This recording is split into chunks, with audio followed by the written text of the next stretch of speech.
very large unemployment rate for an economy to have. And we cannot afford to have this. Primarily because this impacts individual families, individual households. And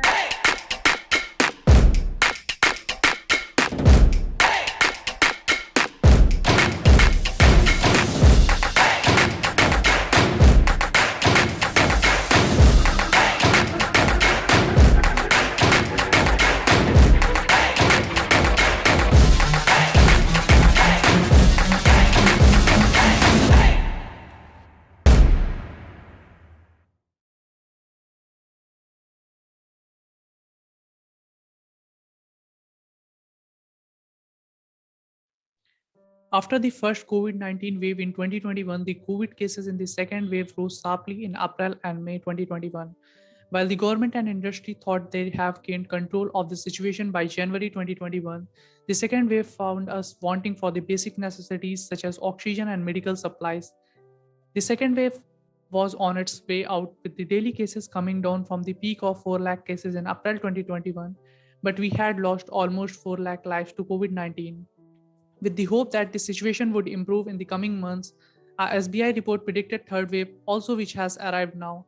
Hello and welcome to the Honest Talk by Freak Folks. I'm Harsh Pandey. For this particular session, we have with us very special guest today, Dr. Renu Singh Parmar, ma'am, a retired officer of the 1981 batch of the Indian Economic Service, with 36 years of experience in the various core committees of the Government of India, such as the NITI AAYOG, Ministry of Finance, Ministry of Small Scale Industries, Ministry of Labor, Ministry of Steel, Ministry of Civil Aviation. Her main area of work has been in policy making, project program approval, assessment of budgetary requirements for government programs, evaluation of government programs, projects, and economic analysis. And ladies and gentlemen, let me tell you, her profile has so many things, so many glories, which I won't be able to explain in next few minutes. But I'm pretty sure during this conversation, we are going to learn a lot from her. So first of all, ma'am, I welcome you to in this session. Thank you so much for joining and actually agreeing to share your thoughts thank with you. us. My pleasure. Thank you, ma'am. So moving to the topic of today's session, which we have chosen is coronavirus third wave, black swan of global economy, how it impacts India. Coronavirus, the black swan of global economy, has swallowed millions of human life. After suffering from the two waves of the COVID-19, India, like other countries, has been caught by the third wave of the COVID pandemic. Ma'am, my very first request to you is please explain to our viewers how will the economy be impacted in this third wave?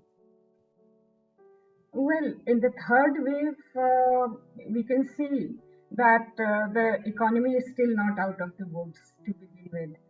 You know, in fact, ever since 2017, we have been on a downward spiral of economic growth in the sense that growth rates have been going downwards ever since 2016 and 17. And a lot of this can be attributed to the demonetization that took place, wherein small micro businesses were totally wiped out because they operated on a total cash basis. So we see the trend of declining growth, and it is worrying. And with the onset of the coronavirus pandemic, things only escalated. We went into a downward spiral, unfortunately. So now you see the Q2 growth, which is around 8.4%, which the NSO released, is actually on the back of a low base. So it's really nothing home to write home about. It's not a very positive sign, but if you look at it, even in the second wave, more than 1.5 crore people lost their jobs, and basically the migrants were affected. Now, migrants belong to the unorganized sector, Yes. which form around 93% of the total working force. These were the majority of our working force was impacted by corona pandemic, and in to that extent, and also others in the urban areas lost jobs and went back to the rural areas. So what has happened is there has been a constant decline in consumption because of loss of because of loss of employment. Consumption has gone down in the economy, And that is something very worrying.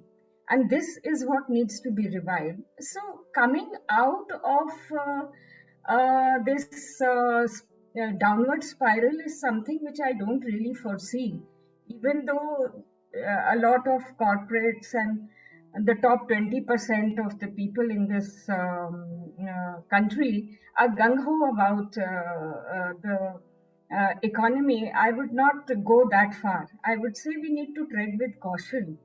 And we should also look at, how we can increase the demand. That's the most important thing. Perhaps we can increase manrega, that rural employment guarantee scheme. More funds need to be given for that. Even an urban manrega, as I have written many times in my LinkedIn articles, that an urban manrega needs to be implemented, so that there is more cash going into the hands of people which form a majority of our workforce. So, in although the NSO and the RBI are looking at a growth rate of something like 9% in the coming year, I would not be that confident about that kind of growth rate. And I personally feel that focusing only on growth rates while not focusing on the per capita welfare of people in our country is not a very good thing. What we should be looking at per capita welfare, per capita incomes. How do we need to increase upon that? And the top 20 people can be happy about what's going on for them, but for the bottom 80%, there needs to be a much more concentrated effort by the government. Indeed, ma'am. I think you have mentioned some of the very concrete reasons, and I'm very happy that you have discussed all those things with us.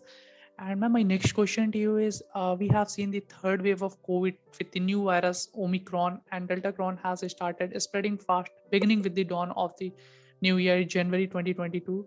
The economy was already reeling with the impact of the first and the second wave of the COVID pandemic have recently started looking up. But with the beginning of the third wave in January and experts predicting it to be moving towards the peak in February 2022, it appears that the economic slowdown may again occur in the near future. Ma'am, my question to you is: what are the economic indicators that make you optimistic, and what are the ones that worry you? Well, indicators that worry me are more than the indicators that make me optimistic. Like I said initially, the most important indicator is the unemployment rate. Now that is as high as 7 to 7.9% as per CMIE estimates. That is a very large unemployment rate for an economy to have, and we cannot afford to have this. Primarily because this impacts individual families, individual households, and we can see this trend of a downward consumption. In fact, there was a consumer expenditure survey which had been conducted by the government sometime in perhaps it was 16, 17, or 18, wherein that survey reported that at least poverty had increased in across 22 states of the country. Now, that report was never published because obviously it goes against the government. So that report never came out, but it clearly indicated, and it was conducted by the Planning Commission, the NITI Aayog. It clearly indicated that consumer demand has been going down, consumption has gone down over the years. That is a very worrying trend. Now, to add to that, the high unemployment rate of 7 to 7.9% is alarming. We cannot afford to have that. And together with this, the second indicator, which is very worrisome in nature, is your high inflation rate, which is touching 6% and more. Of course, you can say that globally this is the trend. Yes, but we are talking about India here. We are having a huge unemployment rate and we are having a high inflation rate. Now, all this impacts the welfare of the people in this country. Agriculture production has touched around 380 metric tons.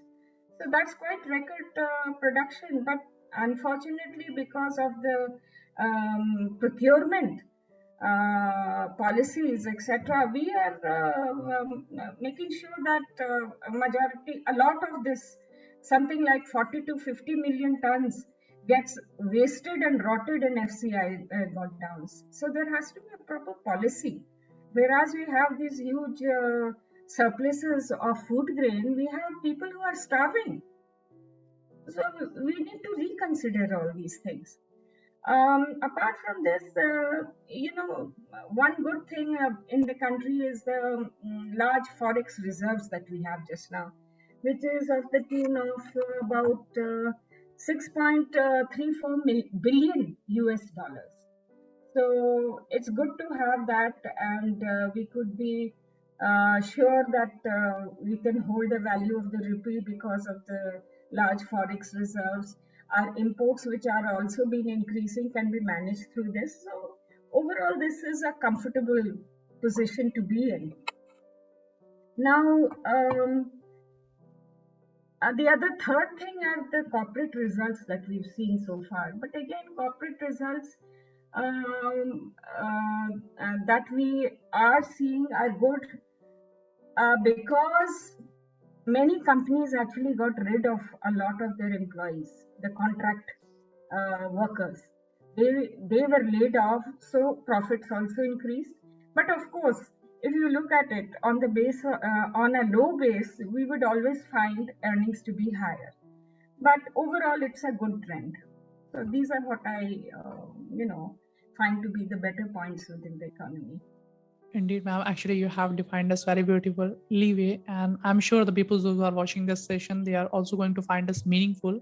Ma'am, my next question to you is, as you have mentioned that I stressed more on the unemployment part, and we have seen is this rising unemployment has emerged as the biggest economic concern during the second COVID-19 wave, as it has mostly affected the poorer section of the society.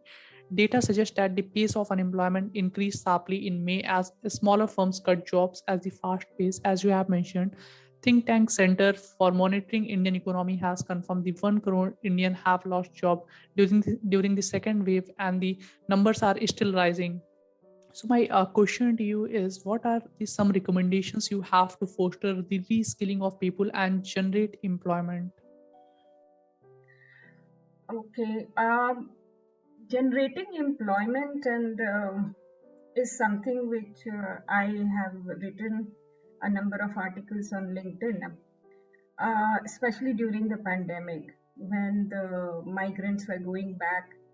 Now, for me, unemployment is more of a concern for those at the bottom of the economic ladder, those who are in the unorganized sector. Right. So these people all went back to the rural areas and agriculture, they became agriculture laborers, or they tried to do whatever they could. Now, there was a surplus of agriculture labor in the rural areas, which cannot be absorbed for a long time. So once the opening took place, they started coming back. Now, what are the sectors that they have been employed in? There is really no data to show what is available, were the jobs available to them. But during the pandemic time, we have seen that certain sectors have performed well. For example, transport, uh, communication, digital business,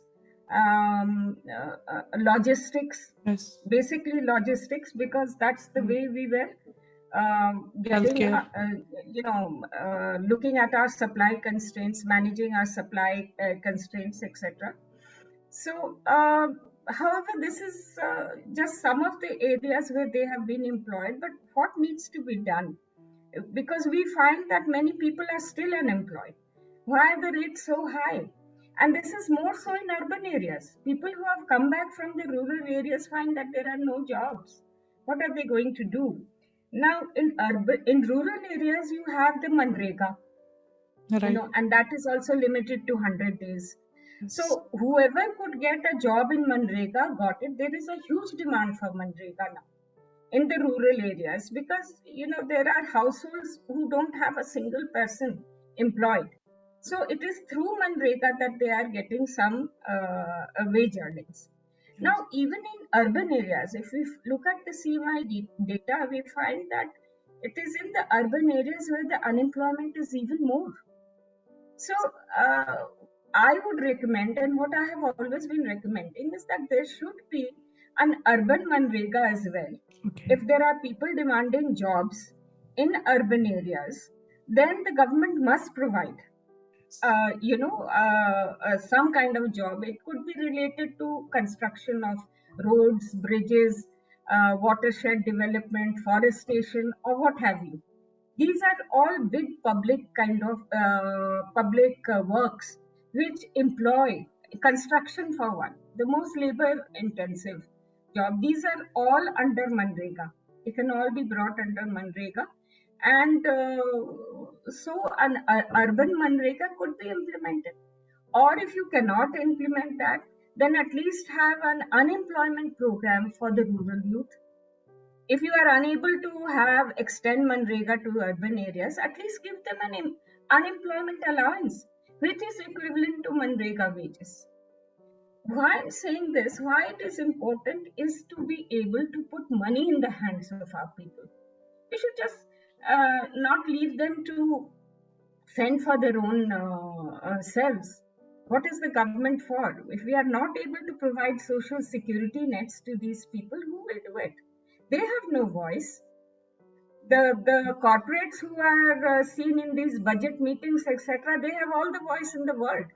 Who will give voice to these people who are at least 90% of our workforce? Exactly. So what I'm saying is that we must be able to develop systems that can give immediate relief.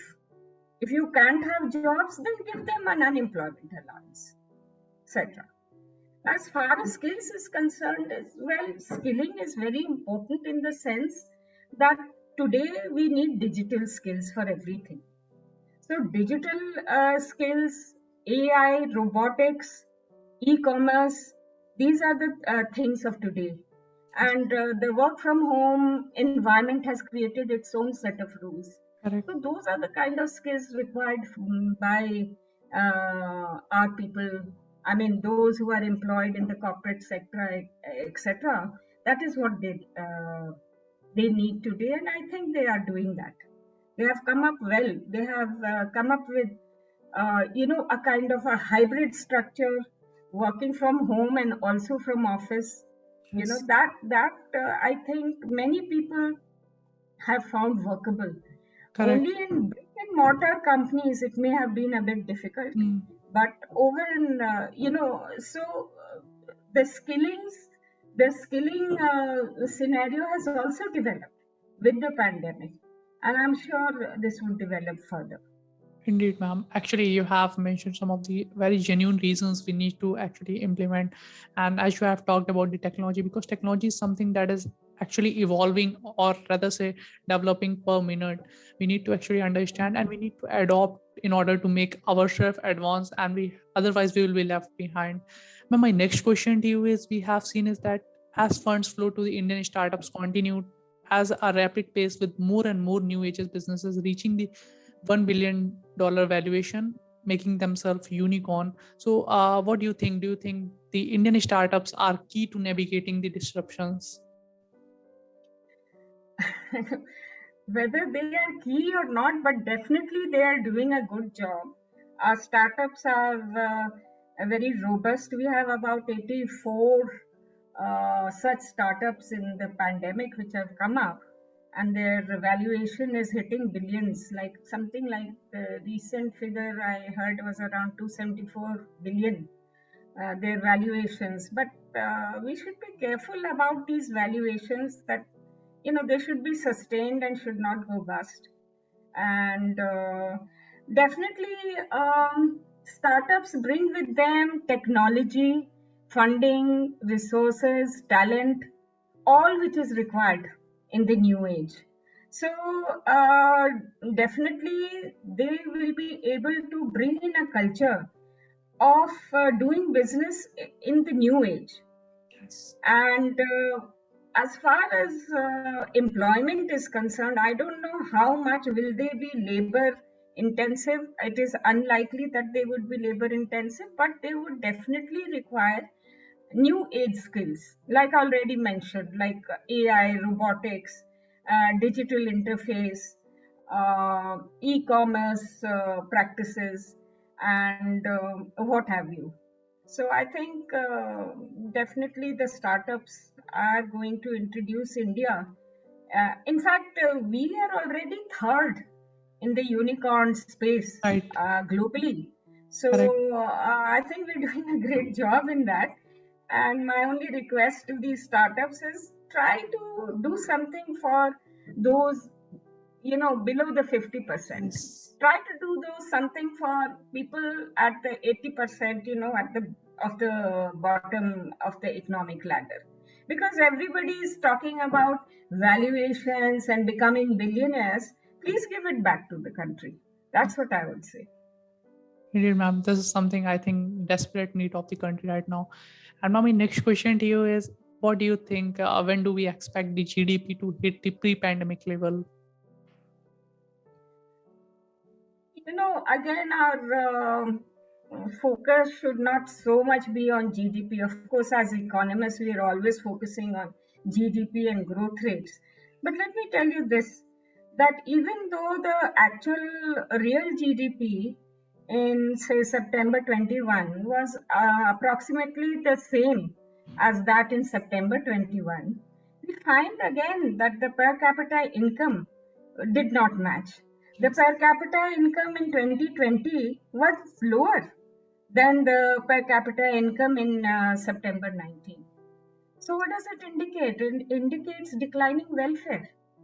Although we may have the same rate, same GDP, you're asking me when will it hit pre-pandemic levels of GDP? It is already.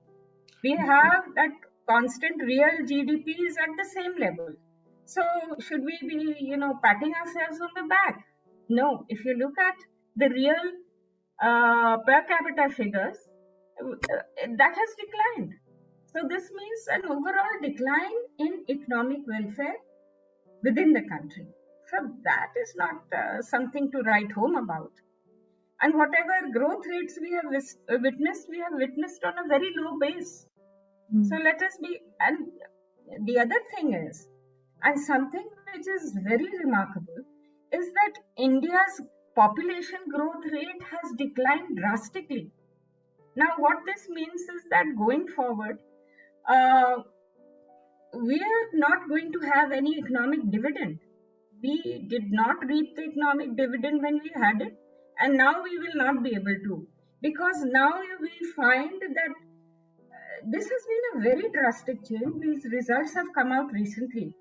The population growth rate has declined at a faster rate than global population rates. So what it means is that you'll have a larger aging population, and overall what this means is slower rate of economic growth.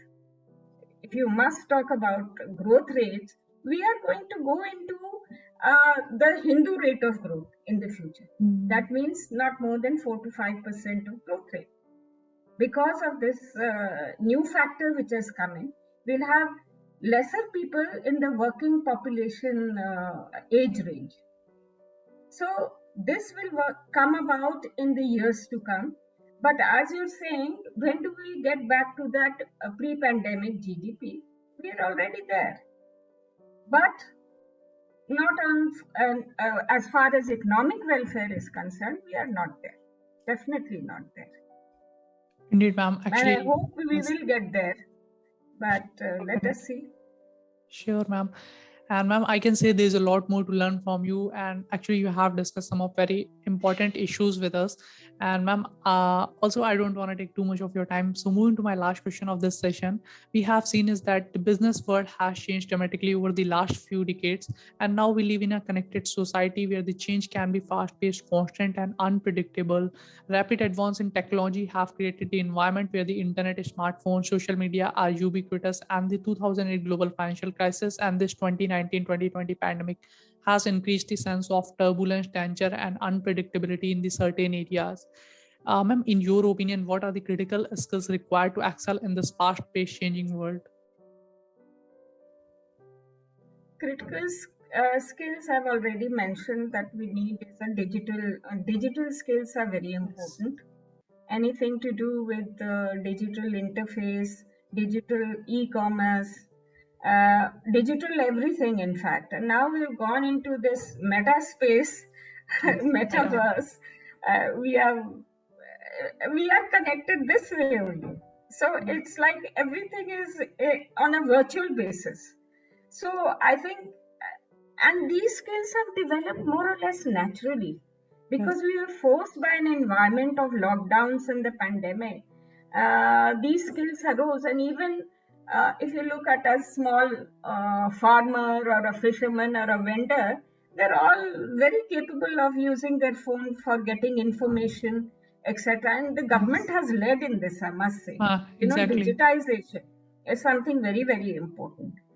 And unfortunately, if you look at artificial intelligence and robotics, and because I see in the future that the labor rates are going to go higher, we will definitely resort to artificial intelligence and robotics more. In fact, labor substituting technologies will be used, because as the price of labor increases, this will happen. And this is a bit unfortunate to some extent because we have such a large population that needs to be employed. So, which are the sectors, I would say, where this kind of employment and skills can be generated are the MSMEs, which have been, powerhouse of generating Yes. employment. Construction sector for one. Construction is one. Trade is another. Then you have textiles, Mm. healthcare. These are areas that can absorb a lot. Hospitality, tourism. In fact, these are sectors which have been, hospitality and tourism has been hugely impacted Right. by the pandemic, and it employs a lot of these people from the unorganized sector. So I feel, if we can, if the coming budget could help out the hospitality sector, it would be a good thing, because we can enhance the skills of these people. You have seen, especially, where I live in Rajasthan, um, uh, a lot of these heritage hotels have come up. In these heritage hotels, they are in the back of beyond places also. They take the local people, they skill them, in what is required for, having a good heritage hospitality. So you find the waiters, the others, the cleaners, everything, they are all trained. So it's a really good thing.